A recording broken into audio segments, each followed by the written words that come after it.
Hi friends. अगर आप 60% के साथ एमएससी फिज़िक्स से हैं तो आपके पास भाभा एटॉमिक रिसर्च सेंटर में जाने का एक सुनहरा अवसर है। भाभा एटॉमिक रिसर्च सेंटर हर एक वर्ष एक diploma in radiological physics 1 year का प्रोग्राम कराती है, अ, जो एमएससी के बाद ये कराते हैं। साथ में लोग स्टाइपेंड भी देते हैं 1 साल, और रहने होने का एकोमोडेशन भी देते हैं जो मिनिमम खर्च के साथ होता है। तो इस बार भी ये फॉर्म निकला हुआ है। 20 मई तक इसका लास्ट डेट है। तो इस वीडियो में थोड़ा इसी डिप्लोमा इन रेडियोलॉजिकल फिजिक्स के बारे में हम लोग डिस्कशन करते हैं। तो डिप्लोमा इन रेडियोलॉजिकल फिजिक्स जो है वो 1 ईयर का कोर्स है जो भाभा एटॉमिक रिसर्च सेंटर कराती है। ये करीबन 1962 से स्टार्ट की है, कोर्स ये स्टार्ट हुआ है, और अभी तक लगभग 60 बैच जो है वो निकल चुके हैं इसके। और हर एक बैच से जो कैंडिडेट निकलते हैं उनको लगभग कहीं ना कहीं अच्छा प्लेसमेंट मिल ही जाता है, ठीक ना। और अगर अगर भाभा एटॉमिक रिसर्च सेंटर में भी अगर कुछ जगह रहे तो वहाँ भी एब्जॉर्ब हो जाती है। मतलब जनरली यहाँ से निकलने के बाद लोग मतलब जॉबलेस नहीं रहते, कहीं ना कहीं उनको चांस मिल ही जाता है। और पहले ये जो कोर्स था वो यूनिवर्सिटी ऑफ बॉम्बे या मुंबई से एफिलेटेड डिग्री मिलती थी। अभी होमी भाभा नेशनल इंस्टीट्यूट से मिलती है जो एक डीम्ड यूनिवर्सिटी है।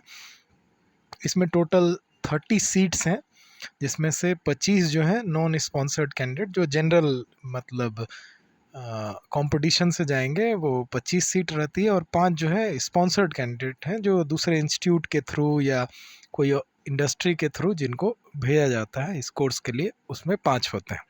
तो जनरली हम लोग यहाँ पर नॉन स्पॉन्सर्ड जो जनरल कैंडिडेट हैं, मतलब जनरल यानी जो जनरल कंपटीशन के थ्रू जाएंगे, उन्हीं के बारे में डिस्कशन करेंगे।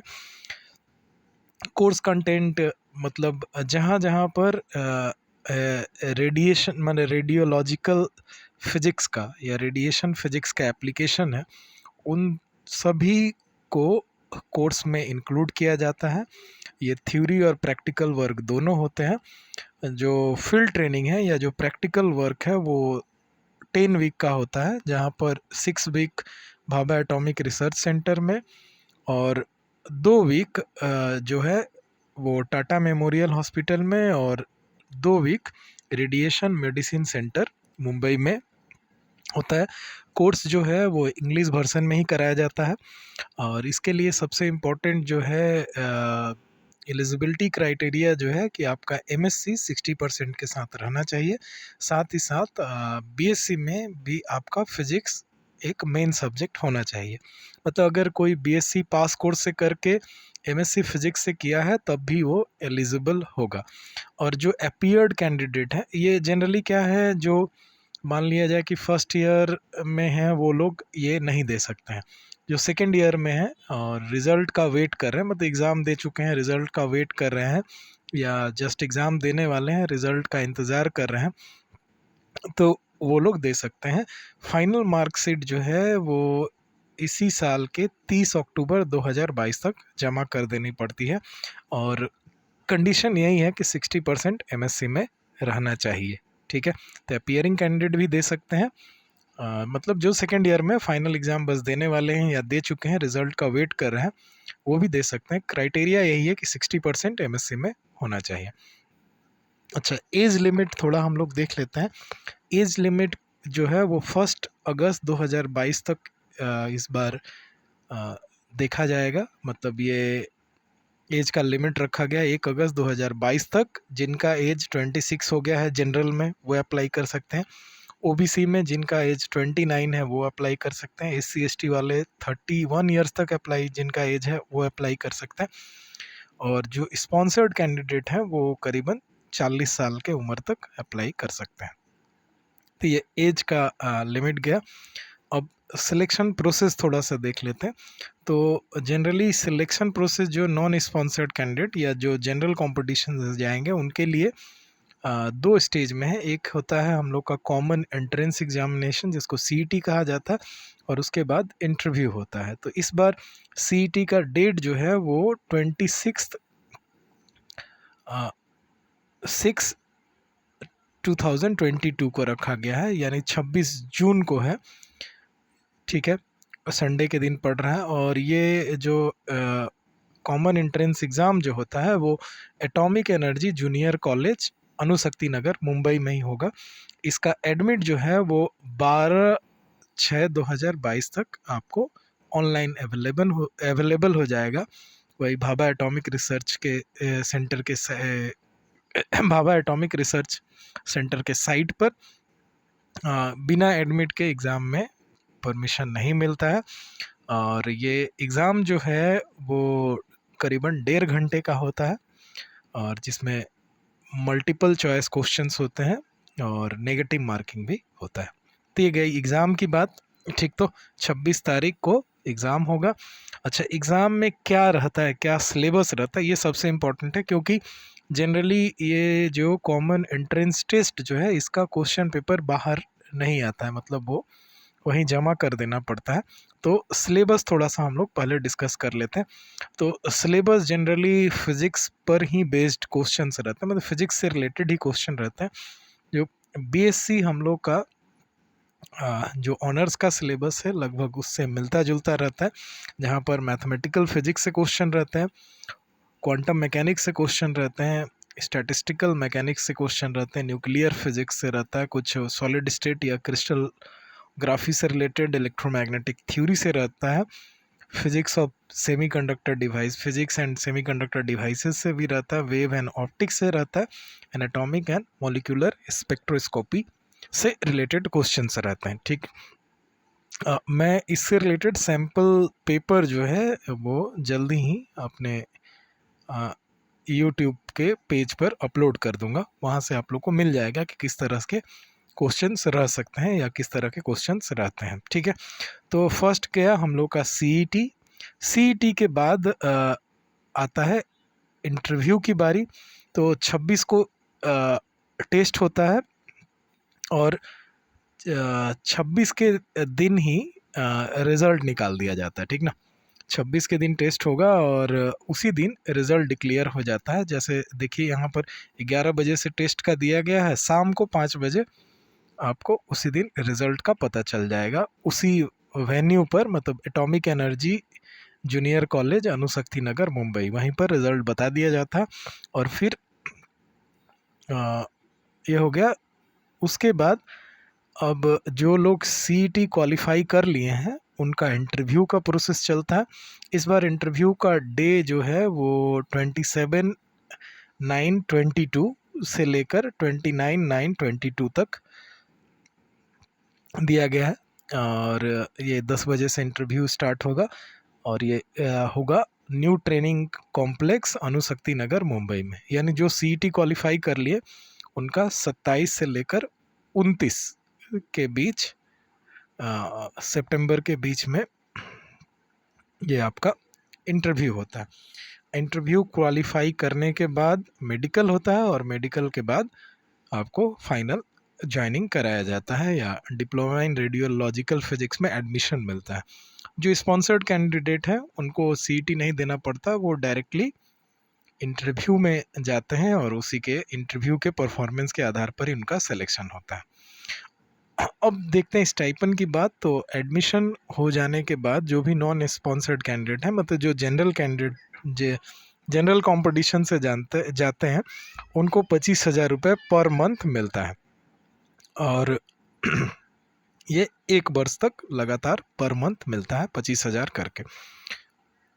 एकोमोडेशन की बात कर ली जाए तो अणुशक्ति नगर में ही एकोमोडेशन का पूरा अरेंजमेंट रहता है पूरे साल भर के लिए, और इसके लिए मिनिमम 634 रुपीज़ पर मंथ जो नॉन स्पॉन्सर्ड कैंडिडेट है, मतलब जो जनरल कंपटीशन से जा रहे हैं, उनको देना पड़ता है, और 50 रुपये पर डे जो है स्पॉन्सर्ड कैंडिडेट है उनको देना पड़ता है। अच्छा, अब एडमिशन फ़ी की बात कर ली जाए तो एडमिशन के टाइम में 6,000 रुपये बस सबमिट करने पड़ते हैं। ठीक ना। द कोर्स का एडमिशन फ़ी है 6,000 और 25,000 आपको स्टाइपेंड मिलते हैं, ठीक है। अच्छा, अब आ गई बात कि सर्टिफिकेट और एम्प्लॉयमेंट अपॉर्चुनिटीज़ क्या है। तो अभी तक जितने भी कैंडिडेट इससे मतलब ये कोर्स किए हैं, शायद ही कोई जॉबलेस होगा। ज़्यादातर लोगों को ये जो है DAE है या AERB, उसमें डायरेक्टली रिक्रूट कर लिया जाता है अगर वैकेंसी रहे, मतलब डिपार्टमेंट ऑफ एटॉमिक एनर्जी में या फिर एटॉमिक एनर्जी रेगुलेटरी बोर्ड है, अगर वहाँ पर वैकेंसी रहती है तो डायरेक्टली उसमें एब्जॉर्ब कर लिया जाता है। या जो वहाँ एब्जॉर्ब नहीं हो पाए वो लोग क्या करते हैं, उनके लिए आगे की तरफ ये 1 ईयर का और एक कोर्स करना पड़ता है जिसको हम लोग कहते हैं 1 ईयर मेडिकल फिजिक्स इंटर्नशिप। ये AERB यानी वही एटॉमिक एनर्जी रेगुलेटरी बोर्ड के थ्रू ये 1 ईयर का इंटर्नशिप कराया जाता है। इंटर्नशिप में ज़रूरी नहीं है कि आपको स्टाइपेंड मिले, तो वो करने के बाद जो भी कैंडिडेट है वो लोग 2 एग्ज़ाम देते हैं। एक हो सकता है रेडियोलॉजिकल सेफ्टी ऑफिसर के लिए, एक मेडिकल सेक्टर में और एक नॉन मेडिकल सेक्टर में, तो इंडस्ट्रियल सेक्टर में। तो ये एग्ज़ाम देने के बाद, क्वालिफाई करने के बाद जनरली उनको easily Bhabha atomic research centre में या फिर दूसरे जो एटॉमिक सेंटर्स हैं वहाँ पर ज्वाइनिंग करवा लिया जाता है।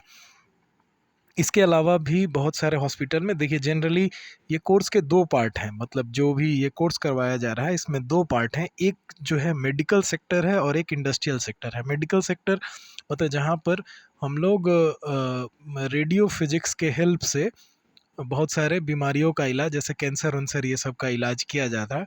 तो हॉस्पिटल सब में अभी रेडियो फिजिस्ट्स जो हैं उनका डिमांड बढ़ा है, तो वहाँ पर या फिर इंडस्ट्रियल रीजन में भी जॉब मिल सकता है जहाँ पर ये रेडियो एक्टिविटी पर काम हो रहा है जिन सब इंडस्ट्रीज़ में, वहाँ पर सेफ्टी ऑफिसर ये सब का बहुत सा वैकेंसी निकलता है, तो वहाँ पर जनरली जॉब मिल सकता है। तो इसमें टाटा मेमोरियल हॉस्पिटल जो है जनरली सबसे बड़ा रिक्रूटर है जो यहाँ से निकलते हैं भाभा एटॉमिक रिसर्च सेंटर से, उनको लेता है। इसके अलावा भी आप देश के बाहर भी जा सकते हैं, वहाँ पर भी आपको अच्छा चांस मिलेगा। अब आ जाते हैं एप्लीकेशन फ़ी के बारे में। तो बस इसका 500 रुपये एप्लीकेशन फ़ी है जनरल कैंडिडेट के लिए। जो SC ST हैं उनके लिए कोई भी फ़ी नहीं है, ठीक है। जो फिजिकली चैलेंज्ड है जो या गर्ल्स कैंडिडेट हैं उनके लिए भी कोई फ़ी गवर्नमेंट निर्धारित नहीं की है। जनरल के लिए बस 500 रुपये है। ये तो याद रखने की बात यही है कि फ़िलहाल जो है वो फॉर्म ऑनलाइन भरे जा रहे हैं। ये 29/4/2022 से 20/5/2022 तक, ठीक है। फ़ोटोग्राफ एकदम एक लेटेस्ट फ़ोटोग्राफ आपका रहना चाहिए और ऑनलाइन जो फॉर्म है वो आपको इस वेबसाइट से मिल जाएंगे। ये डिस्क्रिप्शन में मैं इसका लिंक भी दे दूंगा, तो वहाँ जाकर आप ऑनलाइन फॉर्म भर सकते हैं। और अगर कुछ फॉर्म भरने में कुछ असुविधा आ रही है, कोई परेशानी है, तो आप ज़रूर कमेंट कर सकते हैं। मैं ज़रूर ट्राई करूँगा कि आपका हेल्प करूँ। तो इतनी बात है। ज़रूर जो लोग MSc 60% के साथ हो वो ज़रूर अप्लाई करें। ये बहुत अच्छा कैरियर अपॉर्चुनिटी है।